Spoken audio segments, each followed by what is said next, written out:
I've loved it. And I started riding again as an adult, and it's been such a treat for me. I wanted to share that with other people.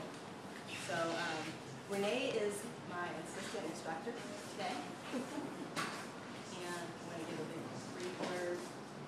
Briefly, I've been cycling for about 6 years. Of course, I did it as a child and I enjoyed it thoroughly. And I started riding just to get back into shape. I started riding my little mountain bike I got from Target up and down the beach path. And from there I met some people that were into doing some long rides, and I started riding with them, and I did 25, 50 miles.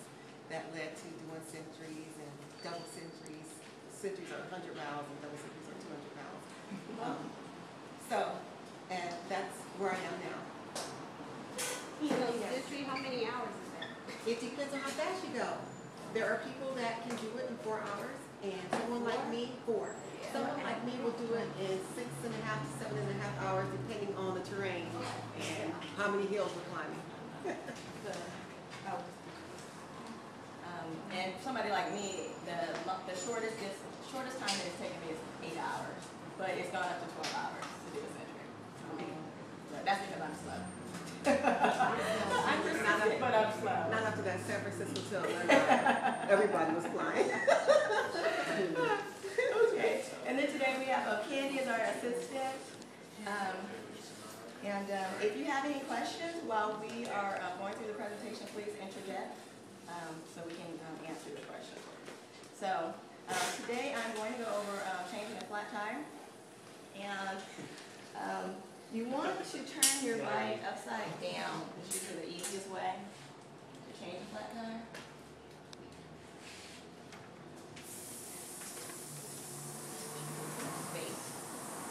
And on my bike, I have quick releases, so I'm going to change the front tire. And there's a release here.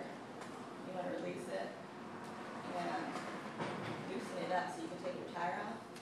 And then on my brake, there's another quick release. You want to open that up so the brakes are attached to your tire. You said on your bike that's not standard release on the bike. I think most of the new bikes have the quick release. Oh, okay. But then the older bikes, like this is my old twin, and it has screws on it. Oh. So that one. So the new bikes, they have the quick release. Does yours have the quick release too? Yes. So I have some bike tools that I should have taken out.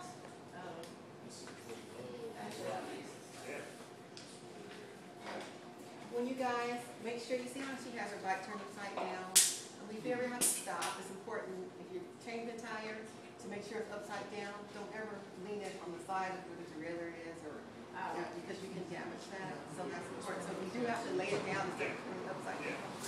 Do it on the other side, not the side where the derailleur is. So there are tools that you use. They're called levers, and you buy them from the bike shop, like from here.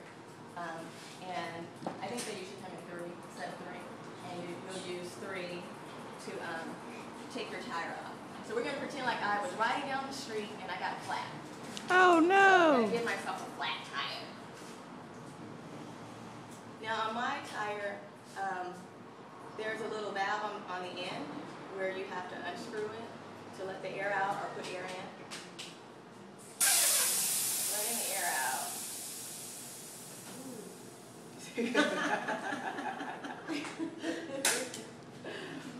And then there's another screw here that keeps this long stem attached to the rim. So you want to loosen that up and take it off.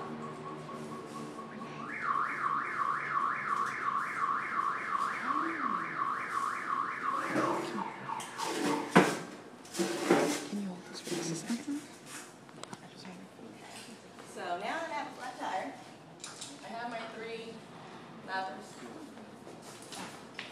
I'm going to take the edge that's pointing. There's like 2 edges to it. One has a hook on it, and one has a pointed edge, or a pointed edge. So you want to take that and put it underneath the rim, underneath the tire, and pull it out. The pointy part or the other one? Oh, to the pointy.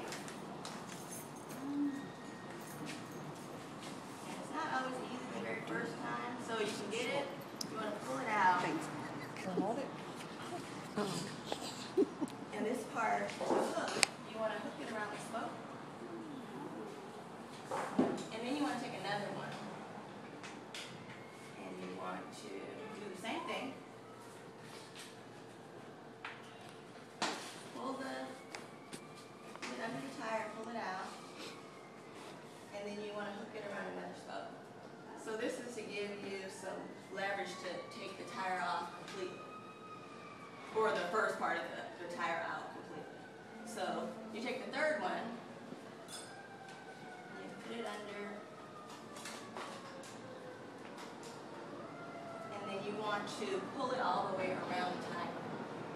So, and sometimes it'll fall off, but you won't need it at this point. They're just to help you get started.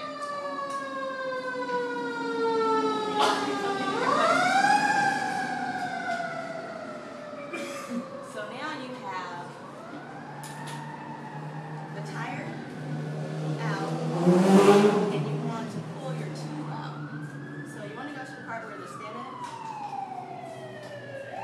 Actually, you want to get the tube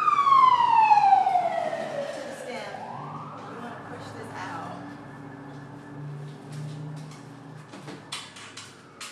So you can get it all the way out of the tire. And you just pull it out. And it comes out pretty easy. So you would have another tire, a new tire. Maybe you don't really see the new tire, but you would have a new tire. And you take your new tire and you want to inflate it. So the old tube, generally you throw it away because you don't have any use for it unless you have some time to patch. And some people will take the time to do that, but usually if you're out on the road, you'll have spare. You want to keep spare tubes with you in your bag, or if you have a bag, a pannier like this, or a bag on the front of your bike, you want to carry spare tubes with you. So you would replace it with a new tube. You also want to, before you put the tube in, you want to go, like, put your fingers around the inside of the tire and feel for any glass, any nails. And when you're doing that, you want to look at your tire to see if you can see a hole or a tear. So if you ran over some glass, you probably see a cut in your tire. Or if you ran over a nail, you should see the nail. Or the nail could have come out, but you feeling it and looking at it, you should be able to see where the flat happened. So once you do that, you get your new tube, and this is a floor pump. I actually have a handheld pump, which I'm not going to use now for the sake of time. But you would carry a small tube in your bag, so you would have spare inner tubes. You would have your 3 tools, and you would carry a handheld pump or CO2 cartridges, which is really easy and quick to fill up, so you don't have to go through the pumping process. That's in our books too, right? Um, That is there. It's not. I don't think the flat tire is in there. It's not in there. But I mean, as far as like what you should carry on your bike, like if you emergency tools or whatever. the emergency tool, I don't think they're not in there. They're not in there. But I could send you something that could tell you what would make sense for you to have, just basic stuff. So you want to pump up your tube just a little bit so that you don't have the crease on the bottom of your tube. So while you're holding it up in the air like this, you want to fill it up just enough so you don't have that crease that you saw before. And that makes it easier for you to put the tube back into the tire, because when it's completely flat, it's harder to put back in. So you want to find where the hole where your stem came out of, and you want to put that in first. So it's right here. Errol, I'm going to leave this on that. So Can I we're leave gonna this put here? the Or stem you want this in. one? Okay, thanks. Appreciate your help.